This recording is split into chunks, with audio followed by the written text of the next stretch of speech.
Welcome to Patty's Place, a place where we will talk about grief, dementia, and caregiving. So grab a cup of tea, cup of coffee. If it's been a really bad day, grab a glass of wine and know you're not alone in your journey.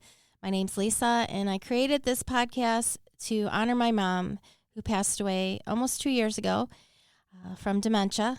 And I just feel like there's not enough, we don't talk enough about the grief in dementia in general, and also about caregiving. So today I wanted to talk about, what does a caregiver do when there's no one to care for anymore?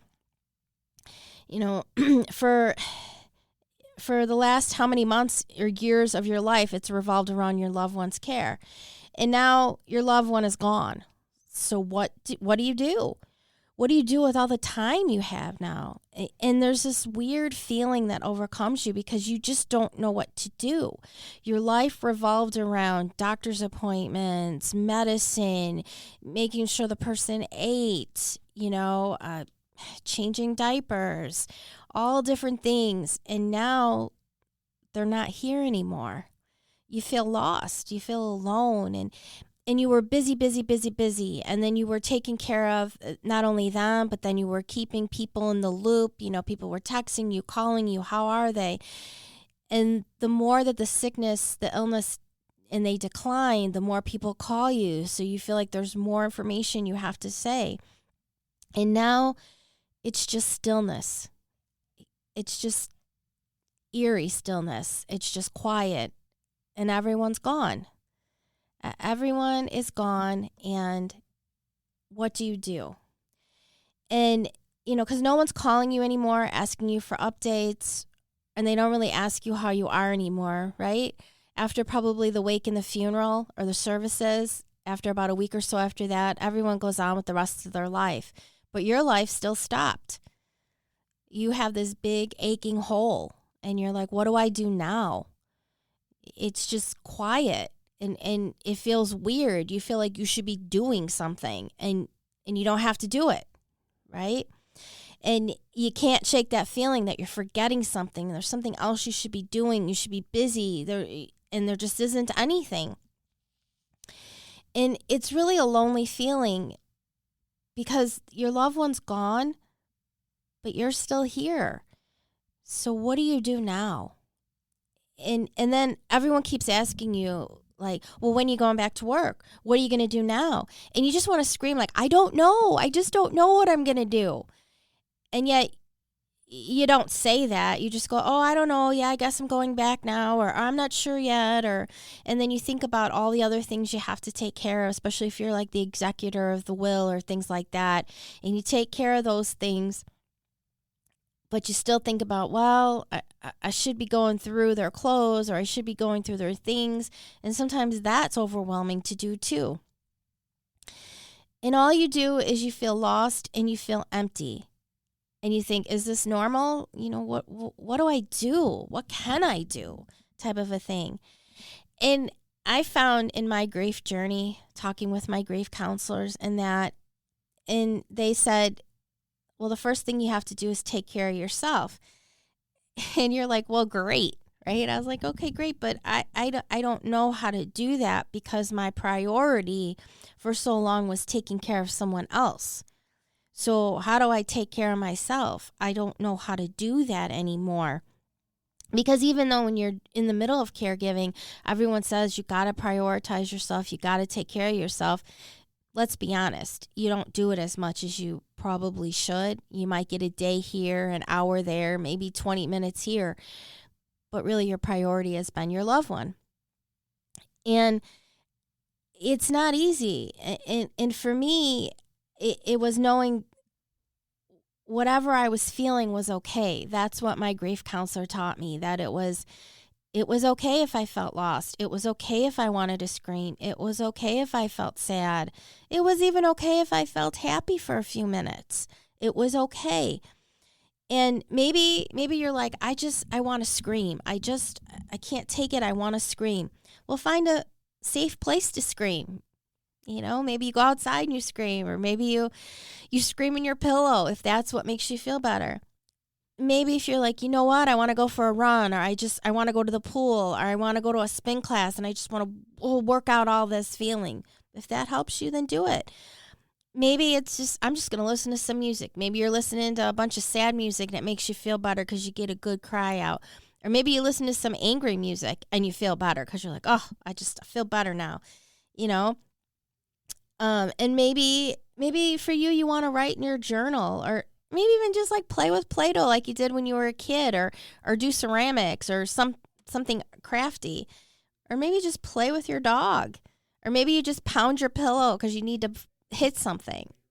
If that's what makes you feel better, then that's what you should do. And I know you might be saying, okay, but I don't know how to take care of myself. You know, you think sometimes just saying, I don't know how to take care of myself, that's a great start, because you say, I don't know how to do it. So try to remember, go back, way back, when think about the things that you used to like to do. Even if it's, you know what, I'm going to take a longer shower, or soak in the tub, or you're going to read that book that you've been wanting to read.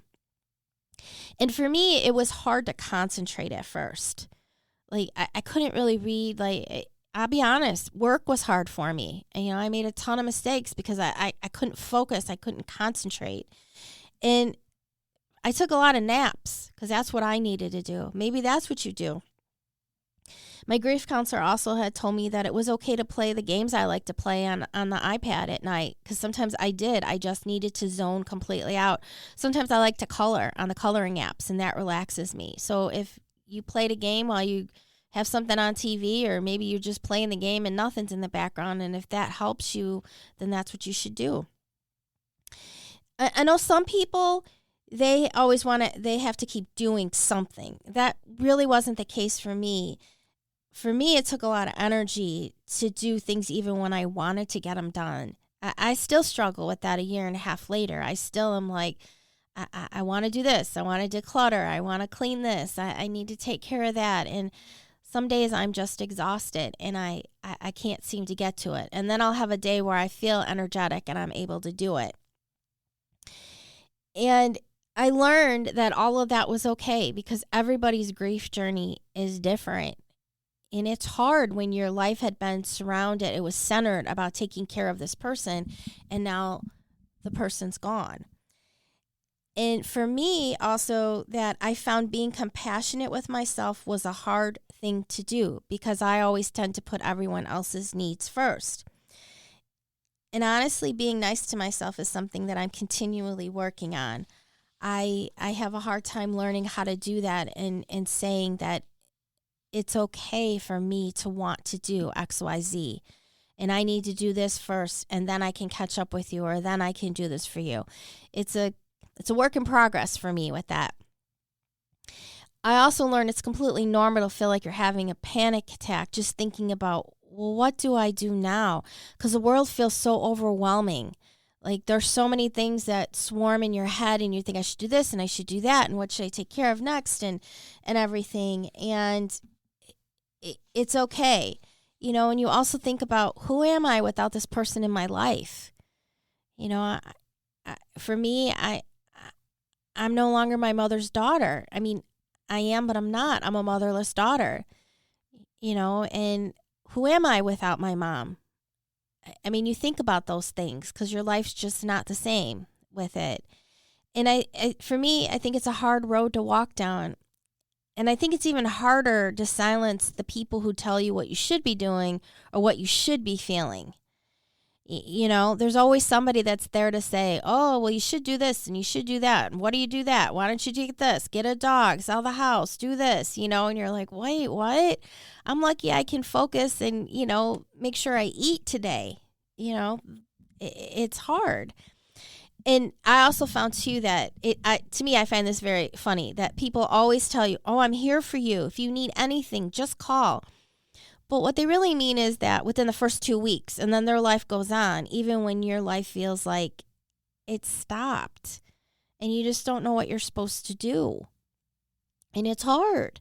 It's hard to find it, and it's hard to take care of yourself, you know. So I found some different things that, if there are things little things that you can do, like I said, to just try to take care of yourself. And even if it's only for a moment, you know, maybe if you need some comfort or so, you just have low energy and low brain power activities, which I like that for self-care, because sometimes people are like, it's not always the massage or getting your nails done or anything like that. Sometimes it's just listening to music or nature that sounds that calm or uplift you. You might want to avoid some of the music or sounds that might activate your grief.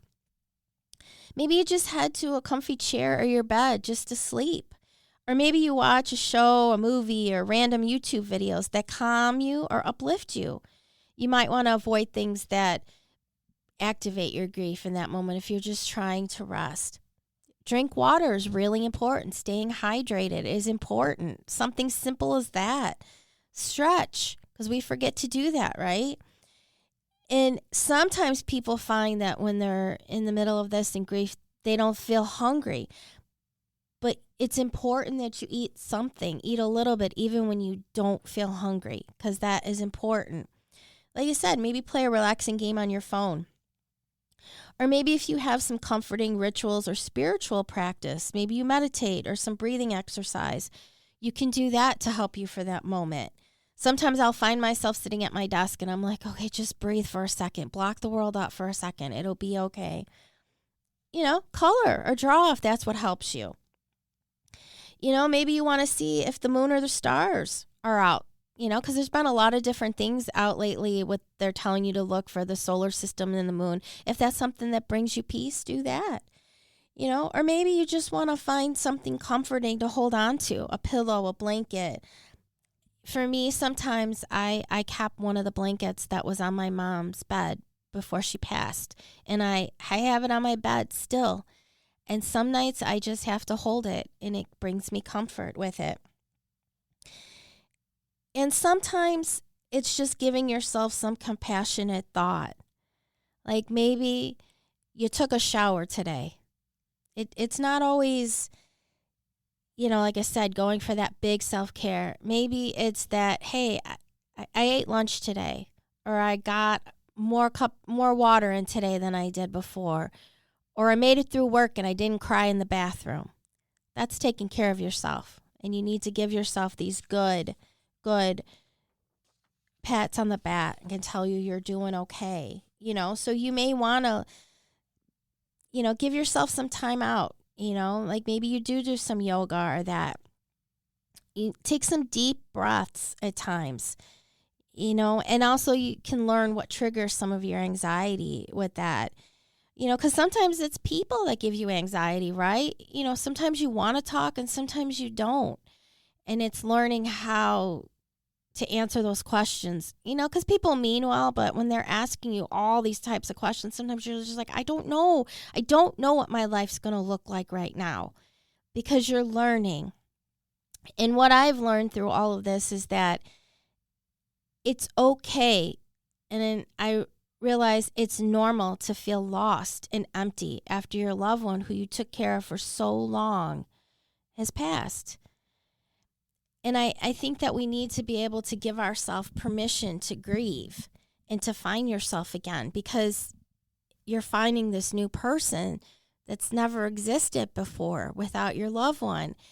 And there is no time limit on this. Even though society does try to tell us there's a time limit, there isn't. And we have to figure it out for ourselves. And it's a hard road. It's not an easy thing to figure out what do we do now when for so long our lives revolved around that person and taking care of them. Unless somebody was a caregiver, they don't understand how much of yourself you give to the other person. I mean, obviously it's your choice and that's what you want to do, but it is a lot. Especially as they get worse and worse in their illness, and you do grieve while your person is in that illness. And taking care of yourself does become a second thought, even though it shouldn't. But it's hard. It's very hard to do all of it. And now they're gone, and that life that you had is gone. And then you grieve for what your life was like with the person before they got sick. And all of it together is just very difficult. And so we have to give ourselves some grace. We have to give ourselves time to figure out what we want to do, because it is empty. We do feel lost, that they're gone. And that hole is hard to fill. And it'll never quite be filled because that person's gone and they were unique to you with it. And I do think that, like I said, I think society wants us to move on, and it's hard. And then you get angry because you're like, wait, I'm not ready. So today, like I said, I wanted to talk about, who are you when you don't have that person to take care of? And that's a really big question. I don't know that you can answer something like that right away. And I think that, as I said, people mean well, but they want us to get back to normal. Well, our normal's gone. And so trying to figure out what that new normal is takes a long time. And you have to give yourself permission to say, it's okay, I'm still trying to figure this all out. But you have to take care of yourself. And I think that's really hard for a person who was a caregiver, because I think that's our nature, to take care of everyone else and not think about ourselves. And it's a hard road to learn how to take care of yourself. And even in those little minutes, eating a well-balanced meal, that might feel like work, because sometimes I do feel like that. I feel like, oh, that's too much work to make a full meal, but I know it's important. Maybe you end up channeling your caregiving into volunteering. Maybe that's what brings you some self-care and brings you some joy. And all you can do is your best to try to figure it out. And on some days, maybe playing the game is what works for you. And other days, maybe it's taking a nap. Maybe another day it is going for a workout. Or maybe it's, talking to somebody. Or maybe it's watching, the silliest sitcom. I find myself watching some old sitcoms, like Friends brings me comfort. The Big Bang Theory brings me comfort. Even though I could probably recite the lines, but I find comfort in it because I know that I've watched it and it's always the same, and maybe you'll find something like that makes you feel good, or it's the same songs over and over again that make you feel good.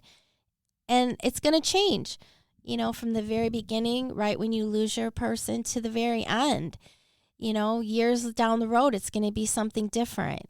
But you have to give yourself permission to figure out who you are without your loved one who you cared for so long. And that's okay. And I think we're always trying to rush. But like I said, what's important is that we try to give ourselves some care, give ourselves the care that we gave to our loved one, which is hard for a caregiver. We don't like to admit that, but it really is when it comes down to it. So I hope that this episode brought you some comfort. And please reach out to me on my podcast page, or you can email me. I'll give you my email. It's lismar93@yahoo.com. If there are any topics you'd like me to cover, or anything that you found comforting, or, if you want me to talk more about caregiving, more about grief, more about dementia, or all of the above for it, I hope, like I said, it brings you some comfort, and that you know that you're not alone on your journey, whether you're just starting this dementia journey, you're just starting your grief journey, or you're in the middle of caregiving. I hope it brings you some comfort. So I hope you enjoyed your cup of tea, your coffee, or like I said, if you had a really bad day, and your glass of wine. And please join me next time on Patty's Place.